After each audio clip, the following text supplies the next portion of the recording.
Good morning friends. आज हम लोग पढ़ेंगे डाइजेस्टिव सिस्टम मतलब पाचन तंत्र। इससे पहले की वीडियो में जो है हम लोगों ने जो है श्वसन तंत्र के बारे में पढ़ चुके हैं। उसी से संबंधित जो है ये आपका चैप्टर है, क्योंकि जो है श्वसन तंत्र में जो है आपको बताए थे कि फेरिंग्स और लैरिंग्स के बारे में, तो उसमें बताए थे कि इसके जो है कुछ ऐसी चीजें हैं जो उसी से जुड़ी हुई हैं। तो इसीलिए जो है आपका आज जो है चलेगा डाइजेस्टिव सिस्टम। तो क्या होता है डाइजेस्टिव सिस्टम?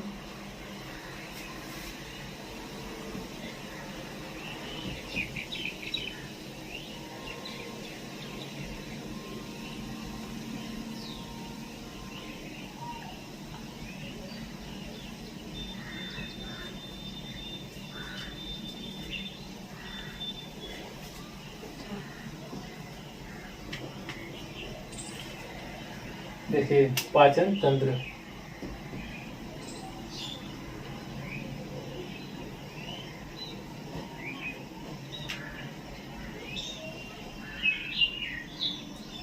पाचन तंत्र किसे कहते हैं? देखिए तंत्र का मतलब होता है कि जैसे समूह, जैसे कई जो है अंग मिलकर किसी काम को करते हैं उसे जो क्या कहते हैं? तंत्र कहते हैं। इसीलिए जैसे आपको साधारण रूप से कह सकते हैं कि वैसे समूह जो है जो भोजन को जो है क्या करते हैं? पचाने का काम करते हैं, उसे क्या कहते हैं? डाइजेस्टिव सिस्टम या पाचन तंत्र कहते हैं। जैसे वैसे अंग जो भोजन को पचाने में सहायता करते हैं। साधारण से इसका उदाहरण है कि वैसे अंग जो भोजन को पचाने में सहायता प्रदान करते हैं उसे सामूहिक रूप से पाचन तंत्र कहते हैं। एक बार फिर से, वैसे अंग जो भोजन को पचाने में सहायता करते हैं उसे सामूहिक रूप से पाचन तंत्र कहते हैं। ये पाचन तंत्र जैसे दो चरणों में होता है। आपका हमारा जो डाइजेस्टिव सिस्टम होता है ये दो चरणों में होता है। कौन कौन से चरण है? पहला है जो है आहार नाल।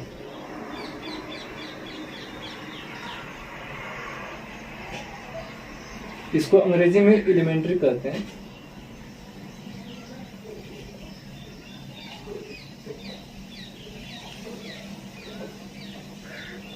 कैनल। और उसके बाद दूसरा है पाचक ग्रंथि।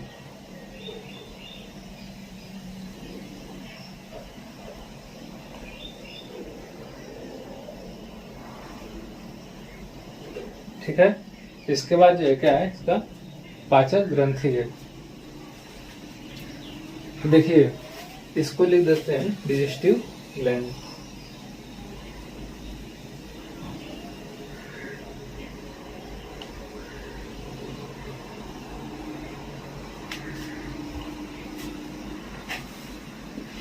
देखिए आपको बता दें कि हमारा जो पाचन तंत्र जो है दो क्रिया में पूर्ण होता है, एक आहार नाल में, एक जो है पाचक ग्रंथि में। देखिए सबसे पहले आहार नाल के बारे में जान जाएंगे कि आहार नाल क्या है। तो आपको बता दें कि जो है आहार नाल जो हमारे मुख्य गुहा से जो है प्रारंभ होकर जो है गुदा तक जाता है, जिसे क्या कहते हैं? हम आहार नाल कहते हैं। इसकी लंबाई लगभग जो है 32 फीट होती है। जैसे हम इसका एक हेडिंग बना लेंगे, आहार नाल।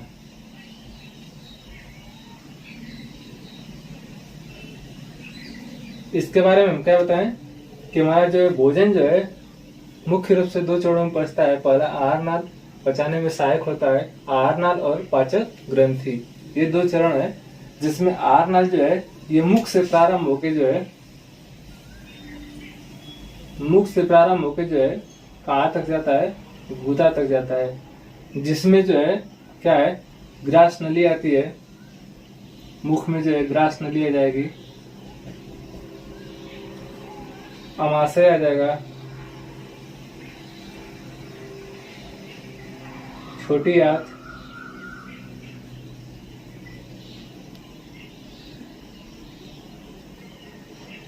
बड़ी आंत, और उसके बाद आपका गुदा। ये आपको हम चित्र के माध्यम से भी समझा देंगे। आपको बस बता रहे हैं कि आहार नाल जो है हमारे दो चरण में, आहार नाल जो है मुख से प्रारंभ होकर जो है ये गुदा तक होती है। इसकी कुल लंबाई लगभग 32 फीट होती है, जिसमें से कौन कौन से अंग होते हैं? ग्रास नली है, अमाशय है, छोटी आंत है और बड़ी आंत है। जैसे अभी हम बताएं पाचन तंत्र, वैसे अंग जो क्या होते हैं, भोजन को पचाने में सहायता करते हैं। तो ये सब चीजें हैं। उसके बाद हम दूसरा देखेंगे पाचक ग्रंथि। आपको हम चित्र के माध्यम से इसको दोनों को बता देंगे। इसको यहाँ पे आप समझ लीजिए।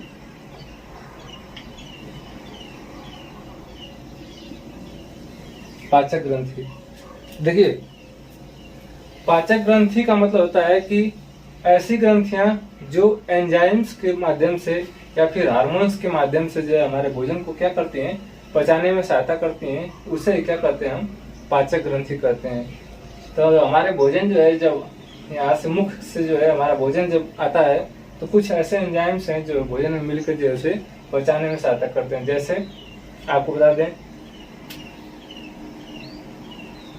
कुछ एंजाइम्स में जैसे आ जाएगा आपका पित्ताशय, जठर रस आ जाएगा आपका, इसमें अग्नाशय आ जाएगा, अग्नाशयी रस आ जाएगा।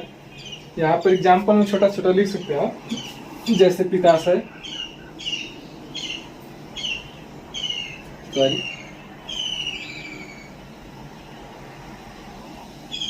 पित्ताशय, यकृत, अग्नाशय,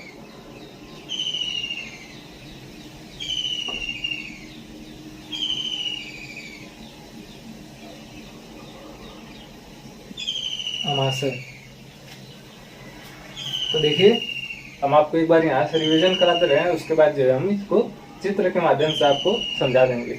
ये सिर्फ समझने के लिए कि ये सब अंग तंत्र के रूप में, समूह के रूप में जो हमारे भोजन को पचाएंगे।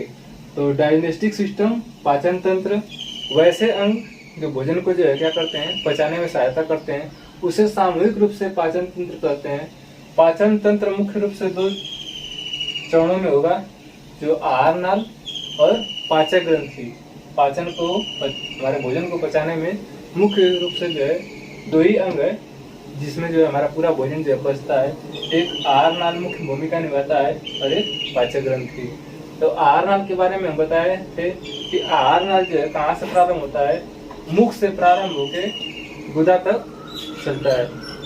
1 मिनट दरवाजा हम बंद कर दें आपको।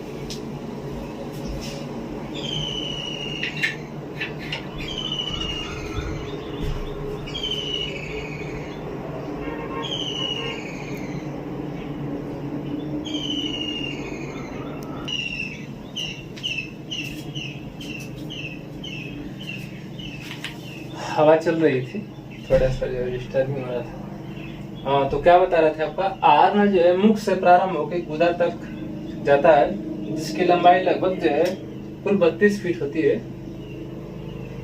जिसमें मुख्य रूप से कौन कौन से अंग होते हैं, ग्रास नली होती है, अमाशय होता है, छोटी आंत होता है, बड़ी आंत होता है और गुदा होता है। इसी तरह से पाचक ग्रंथियां वैसी ग्रंथियां होती हैं जो भोजन में जो है हार्मोन्स और एंजाइम मिलाकर भोजन को क्या करती हैं, पचा देती हैं। जैसे पित्ताशय से निकलने वाला पित्त रस, यकृत, अग्नाशय से अग्नाशयी रस और अमाशय से जठर रस। इसको हम, आप इसका स्क्रीनशॉट ले सकते हैं। इसके बाद हम आपको इसको चित्र के माध्यम से समझा दे रहे हैं। इसका आप स्क्रीनशॉट ले लीजिए।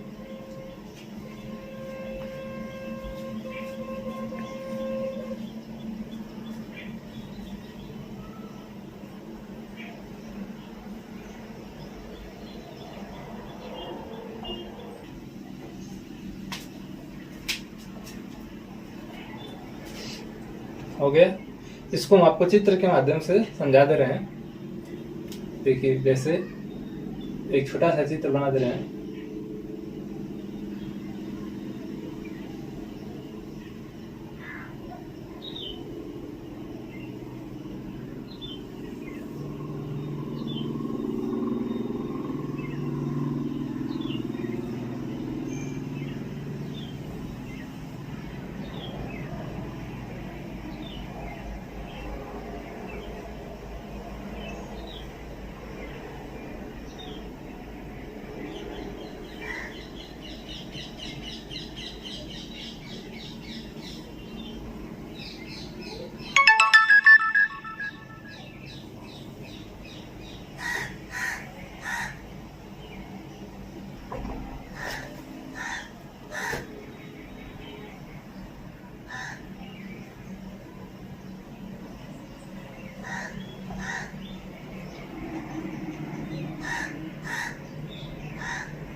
चलिए देखिए, हम जो है चित्र के माध्यम से आपको बता दें कि ये मुख गुहा है और ये पूरा जो है यहाँ से आहार नाल है।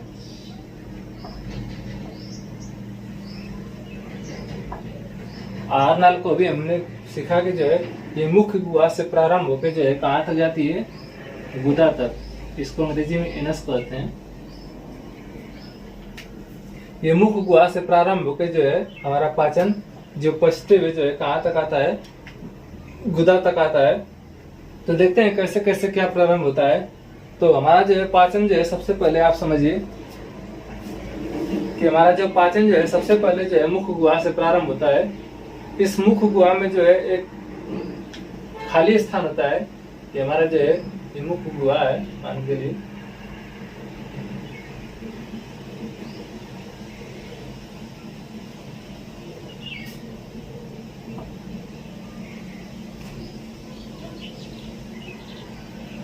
इसमें जो है खाली स्थान होता है। गुहा मतलब होता है ये जो है ऐसा स्थान जो है जहाँ जो है क्या हो, खाली स्थान हो। इसमें जो है लार ग्रंथियां पाई जाती हैं और हमारे जो है दांत पाए जाते हैं और जीभ पाई जाती है। इस मुख गुहा में जो है लार ग्रंथियां, दांत और जीभ पाया जाता है, जो भोजन को क्या करता है, पचाने में जो है प्रारंभ करता है। तो सबसे पहले हमारा भोजन जो है मुख गुहा से प्रारंभ होगा। तो देखिए मुख गुहा में जो है कई प्रकार के एंजाइम्स पाए जाते हैं, जिसमें मुख्य रूप से जो है आपके इस मुख्य गुहा में जो है कई प्रकार के एंजाइम पाए जाते हैं, जिसमें मुख्य रूप से 3-4 एंजाइम है जो भोजन को पचाने में सहायता करते हैं। जैसे देखिए लाइसोजाइम,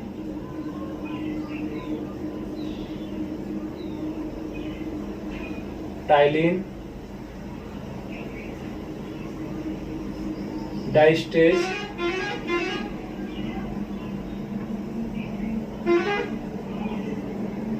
और म्यूलिन।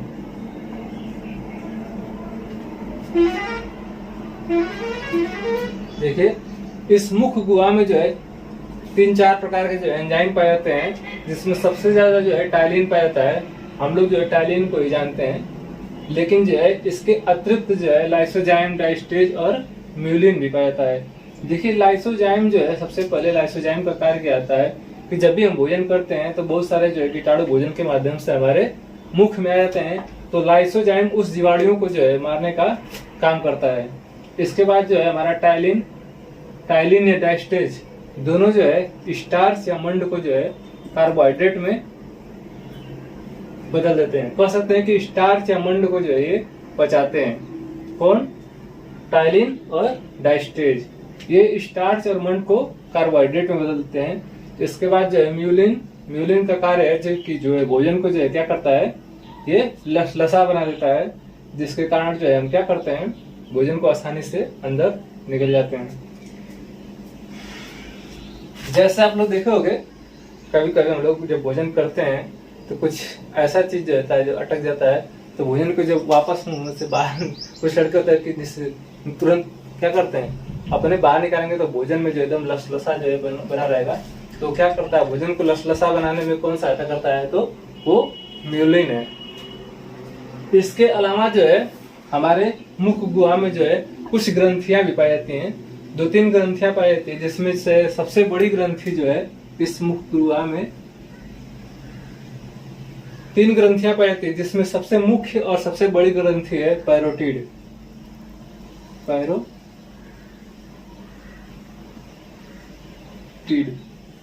इसी को जानना है, बाकी दो जो है उसको तो कहीं परीक्षा में नहीं पूछा है।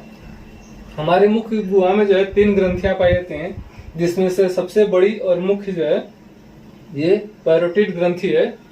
ये कभी कभी जो है हमारे भोजन में लार ग्रंथि के माध्यम से पैरोटिड ग्रंथि में जो है ये जो है संक्रमित हो जाता है, विषाणु के माध्यम से संक्रमित हो जाता है, जिसके कारण जो है इसमें जो है क्या होती है, सूजन हो जाती है और यह जो है क्या होता है, खुल जाता है, जिससे हम लोग गलसुआ कहते हैं। देहाती भाषा में हम लोग कहते हैं कि गलसुआ माई निकलती है। वो कुछ गलसुआ माई नहीं होता है।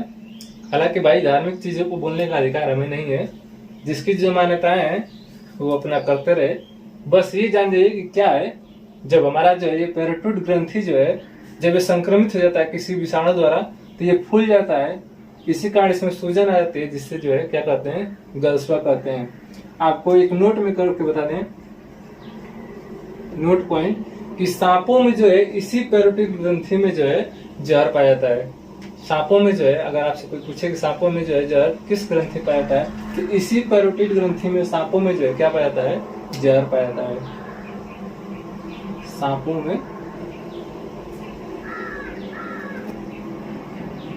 जहर, इसी पैरोटिड ग्रंथि में जो है सांपों में जो है जहर पाया जाता है, जिसके कारण जो है वो हमें डसते हैं तो विष का कार्य करता है।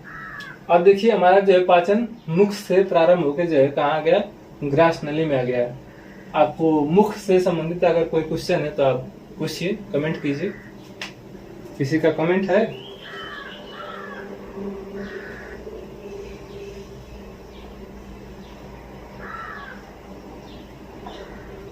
ठीक है, किसी का कोई कमेंट नहीं है। अगर किसी को कोई कमेंट हो तो आप पूछ सकते हैं।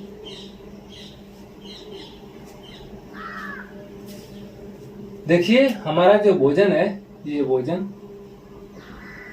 ये मुख से जो है पचते हुए अब जो है ग्रास नली में आ गया। ग्रास नली की लंबाई लगभग जो है 15 सेंटीमीटर होती है। कहीं कहीं जो है कुछ बच्चे पूछते हैं कि सर ग्रास नली की लंबाई कितनी होती है, तो लगभग जो है 15 सेंटीमीटर होती है। इसका काम क्या है?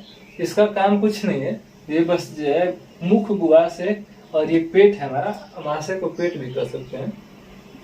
इसका काम बस इतना है कि हमारे भोजन को जो है ये ग्रास नली जो है एक नली की तरह होती है, जो बस क्या करती है, मुख गुहा से पेट में जो है जोड़ने का काम करती है। इसकी लंबाई लगभग 12 से 15 सेंटीमीटर होती है, 15 ही मान लीजिए, 15 सेंटीमीटर होती है। अब देखिए भोजन जो है इसमें कुछ नहीं, इसमें पाचन नहीं होता है। ये भोजन बस इसके माध्यम से जो है हमारा कहाँ आ गया, पेट में आ गया। जैसे ही हमारा जो है भोजन पेट में आता है, पेट जो है 3 भागों में बटा होता है। हमारा जो पेट होता है ये 3 भागों में यहाँ से बटा होता है। देखिए कैसे कैसे ये है, आपको ये ऐसे ही बांट दे रहे हैं नॉर्मली तौर पे।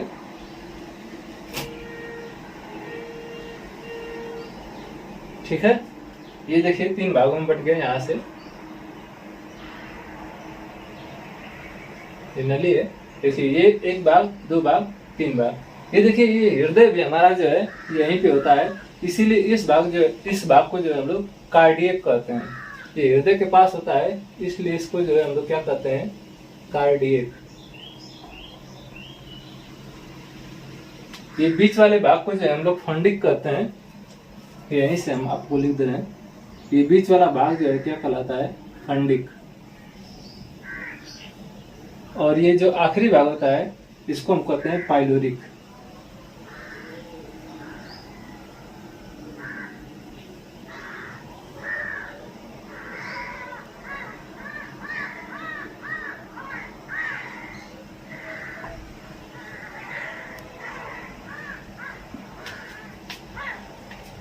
ये पूरा भाग हमारा अमाशय है, लेकिन जो है अमाशय हम आपको कहें कि जैसे ही भोजन इसमें आ रहा है, भोजन हम आएगा, लेकिन हमारा पेट जो है 3 भागों में बटा होता है, कार्डियक, फंडिक और उसके बाद पाइलोरिक।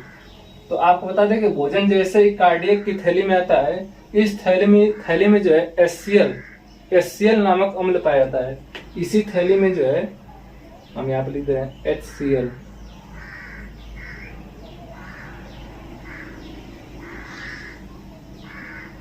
देखिए कार्डियक के भाग में जो है HCl नामक जो है एसिड पाया जाता है। जैसे ही भोजन जो है हमारा जो है इस कार्डियक में आता है, HCl जो है अपना कार्य प्रारंभ करता है। आपको HCl के बारे में बता दें कि HCl जो है एक ऐसा एसिड है जो अगर त्वचा पर गिर जाए तो त्वचा को जला देगी। अब आप कहेंगे कि सर जो है तब तो ये पेट में जो है यहीं से जो इसका निर्माण होता है, तब तो ये पेट को क्यों नहीं जला देती है? तो आपको बता दें कि पेट की जो झिल्ली होती है, इस झिल्ली के किनारे किनारे जो है एक म्यूकोसा झिल्ली पाई जाती है। यहाँ पे अगर हम बना दें चित्र के माध्यम से आपको बता दें तो ये देखिए, ये एक परत होती है इसमें ऐसे,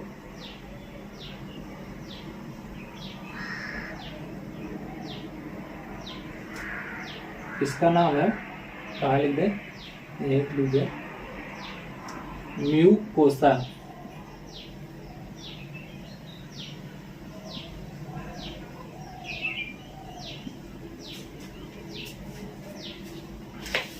इस HCl के प्रभाव को रोकने के लिए जो है म्यूकोसा झिल्ली पाई जाती है, जो HCl के प्रभाव को जो है क्या करती है, कम कर देती है। अब देखिए HCl का कार्य क्या होता है। यहाँ पे जब भोजन मुख के माध्यम से जब आ रहा था तो लाइसोजाइम कुछ विषाणुओं को, कुछ कीटाणुओं को जो यहाँ पर मार दिया, लेकिन फिर भी कुछ विषाणु या कीटाणु जो है हमारे भोजन में रह गए, जो है कहाँ आ गए, ग्रास नली के माध्यम से हमारे कार्डियक में आ गए। अब HCl जो क्या करता है, उन कीटाणुओं को क्या करता है, नष्ट कर देता है। HCl जो है उन कीटाणुओं को नष्ट कर देता है और भोजन के माध्यम को क्या बना देता है, अम्लीय बना देता है। HCl क्या करता है, भोजन को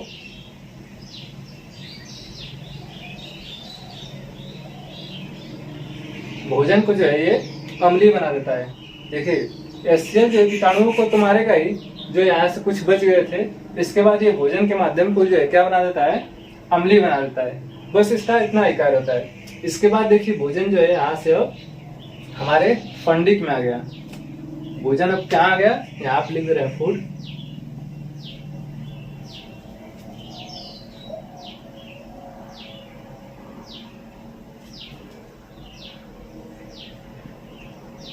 भोजन जो है हमारा कहाँ आ गया, अब फंडिक में आ गया। तो देखिए भोजन जो है सबसे ज्यादा अगर कहीं रुकता है तो अमाशय में रुकता है। हमारा भोजन जो है अमाशय में जो है लगभग जो है 4 घंटा रुकता है। अमाशय में लगभग जो है वो भोजन 4 घंटा रुकता है। तो 4 घंटा रुकता है तो वो किस, जैसे आपका 3 भाग में है तो किस भाग में जो है भोजन 4 घंटे रुके रहता है, तो इसी फंडिक भाग में जो है भोजन जो है कितने घंटे रुका रहता है, 4 घंटा रुका रहता है। अब आप पूछेंगे कि सर जो है आखिर इसको रोक के कौन रखा रहता है। तो ये देखिए अभी हमने ये कांटेनुमा जो है संरचना बनाई है। इस कांटेनुमा संरचना का नाम है रूजी। इस कांटेनुमा संरचना का क्या नाम है, रूजी। इस कांटेनुमा संरचना का क्या नाम है, रूजी। यही रूजी जो है जब भोजन आता है, ये रूजी जो है क्या होती है, कंघीनुमा होती है। इस भोजन आके इसी में फंस जाता है और 4 घंटे तक इसमें रुका रहता है। कभी कभी जो है होता है कि हम सुबह में खाना नहीं खाते हैं या फिर खाना दिन भर नहीं खाते हैं, तो लोग गांव में कहते हैं कि अरे यार पेट में जो चूहा कूद रहा है या कलछुल लौट रहा है। तो ऐसा कुछ नहीं होता है। यही जो हम आपको बताते हैं कि क्या होता है कि जब भी हम भोजन नहीं करते हैं तो ये रूजी जो है क्या होता है, ये खड़ा हो जाता है, जिससे हमें पेटों में जो है क्या होने लगती है, चुभन होने लगती है। तो ये होता है कि अरे यार पेट में तो चूहा हमारे कूद रहा है। इसके बाद जो है भोजन देखिए 4 घंटे तक इसमें रुका रहा है। इसमें भोजन जो है 4 घंटे रुका रहता है। इसके बाद जो है हमारा भोजन जो है कहाँ आ गया, पाइलोरिक में। देखिए भोजन अब हमारा कहाँ आ जाएगा, पाइलोरिक में। जैसे ही अमाशय के जो है भोजन पाइलोरिक में आएगा, इस पाइलोरिक में जो है एक रस पाया जाता है। इस पाइलोरिक वाले भाग में एक रस निकलता है जिसका नाम होता है जठर रस। इस पाइलोरिक भाग में जो है क्या होता है, इस पाइलोरिक भाग में जो है जठर रस निकलता है। इस जठर रस से 2 एंजाइम निकलते हैं। इस जठर रस से जो है ये देखिए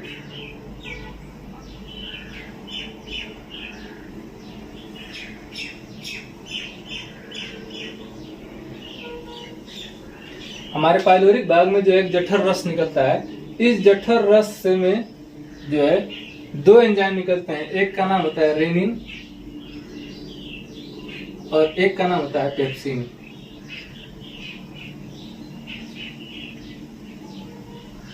आप सभी लोग को ही पता होगा, रेनिन जो है क्या करता है, दूध का पाचन करता है,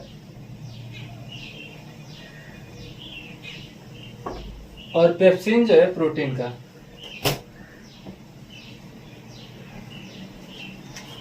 देखिए भोजन हमारा पच रहा है। जो भी हम बताए थे पाचक ग्रंथियां देखिए ये सब भोजन को पचाएंगी। देखिए भोजन के माध्यम से जैसे ही हमारा जो है भोजन अमाशय के तीसरे भाग यानी पाइलोरिक भाग में आया, इसमें से जठर रस निकलता है। इस जठर रस से 2 एंजाइम निकलते हैं, रेनिन और पेप्सिन। रेनिन जो है दूध का पाचन करता है और पेप्सिन जो है ये प्रोटीन का पाचन करता है। यहाँ से पाचन होते ही जैसे ही भोजन जो है अब छोटी आंत में जाएगा, यहाँ से जैसे ही छोटी आंत में जाने के लिए इसको यहाँ पे खोल दें दरवाजा इसका, नहीं तो आप लोग कहोगे कि सर जी कैसे जाएगा, तो दरवाजा बंद है। तो ये देखिए, इसके बाद जैसे ही जो है हमारा जो है भोजन यहाँ से अब छोटी आंत में जाएगा। अब जैसे ही ये छोटी आंत में जाता है, ये यकृत जो है यहाँ से, यकृत जो है पित्त रस का जो है निर्माण करता है। ठीक है, ये हमारा पित्ताशय, इसको अंग्रेजी में गॉल ब्लैडर कहते हैं।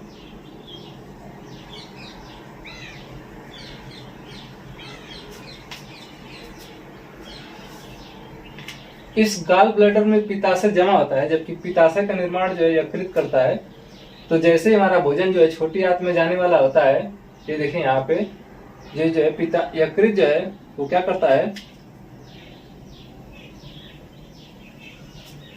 यकृत जो है वो पित्त का निर्माण किया रहता है, और ये जो है पित्ताशय जो है इसमें पित्त रस को जमा किया रहता है। जैसे हमारा भोजन यहाँ पे आता है छोटी आंत में जाने के लिए, वैसे ही जो है इसमें पित्त रस मिला देता है, जिसके कारण जो है हमारा भोजन जो है क्या होता है, क्षारीय हो जाता है।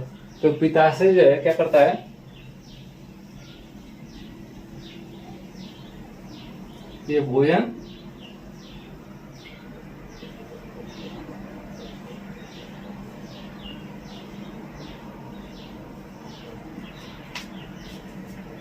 में जैसे ही पित्त रस मिलता है, भोजन जो है क्या होता है, वो क्षारीय हो जाता है।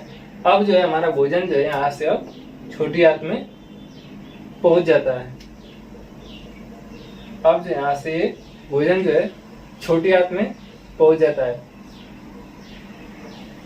इसके बाद देखिए, अभी इसके बाद जो है हम लोग कल आगे का जो है क्लास कल करेंगे, जिसमें जो है हम लोग छोटी आंत में भोजन पढ़, छोटी आंत में पाचन जो है हेडिंग डाल के छोड़ेंगे कि छोटी आंत में पाचन।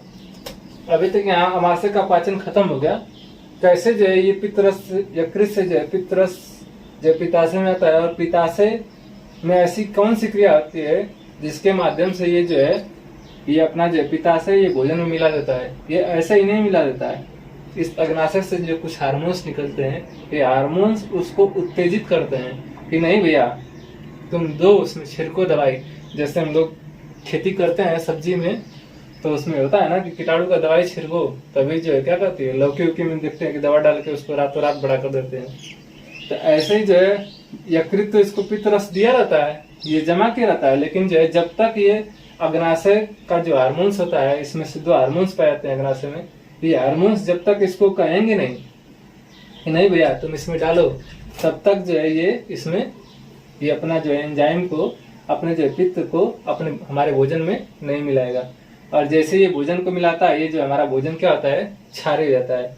तो अगला हेडिंग जो है लिख के छोड़ देंगे, छोटी आंत में भोजन, सॉरी छोटी आंत में पाचन, छोटी आंत में पाचन, छोटी आंत में पाचन। अगर इसमें आपको इसके ऊपर जो अगर कुछ भी नहीं समझ में आया है, तो आप प्लीज जो है कमेंट करके इसको जो है पूछ लीजिए, जो भी क्वेश्चन है आप पूछ लीजिए। और इसके बाद जो है मैं आशा करता हूँ कि आपको यह चीजें जो है समझ में आई होगी। लेकिन फिर भी अगर जो न समझ में आया हो, वो आप इसको क्या कर सकते हैं, आप हमसे पूछ सकते हैं। इसका स्क्रीनशॉट ले लीजिए और मिलते हैं आपसे कल नेक्स्ट वीडियो में। तब तक के लिए धन्यवाद, नमस्कार।